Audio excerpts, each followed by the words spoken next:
Di ba sinasabi niya, at the end of his term, wala na raw magugutom. Kasi patay na lahat eh.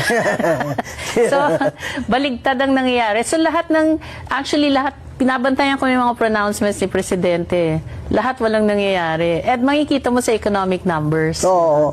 Kasi sa kanya, lip service. Para lang, maibsan nga yung sentiment ng mga tao. So, ba talaga, BBM? Papatayin mo na ba talaga kami?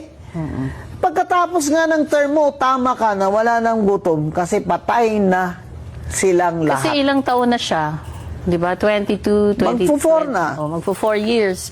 So, normally, kumbaga, lampas na sa kalahating term niya eh. Dapat by this time, positive na yung economic numbers. Kung talagang effective ang economic Kung ginawa program niya. Kung diba? tamang ginawa ni BBM. Kaso pababa pababa yung trend. So, palagay mo, Ma'am Cora, may 2 years or less than 2 years si BBM, makakabuelo pa kaya?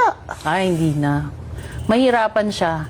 Kasi alam mo yun, di ba, yung parang sasakyan na. Itutulak mo muna ng malakas. Bago mag-start. Patay na yung baterya eh.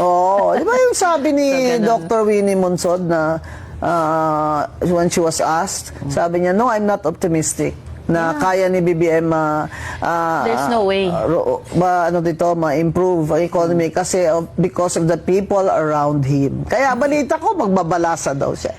Balita ko mag-appoint siya ng mga ibang sekretary. Palagay mo? It doesn't matter kasi nga I'll go back to the economic discussion. No? So ang pillars for growth mo, consumer spending, government spending, investments at saka trade. Okay. Trade, wala tayong asahan dyan kasi nga net importer tayo. Investments, bagsak. How do you bring back investments? Tiwala. Walang tiwala kasi hanggang ngayon walang accountable eh. Yun. Diba?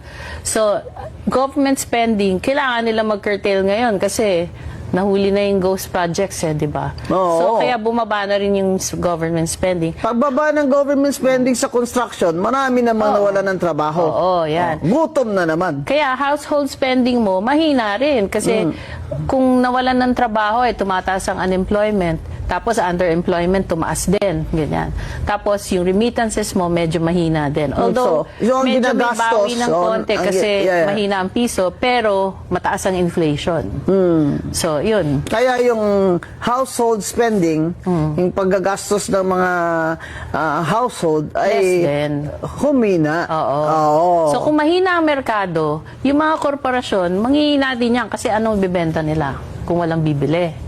So, kabit-kabit lahat yan, di ba? Kaya ang investments, medyo mahina rin. Kasi nga, kung walang bibili, ba't sila mag-invest dito?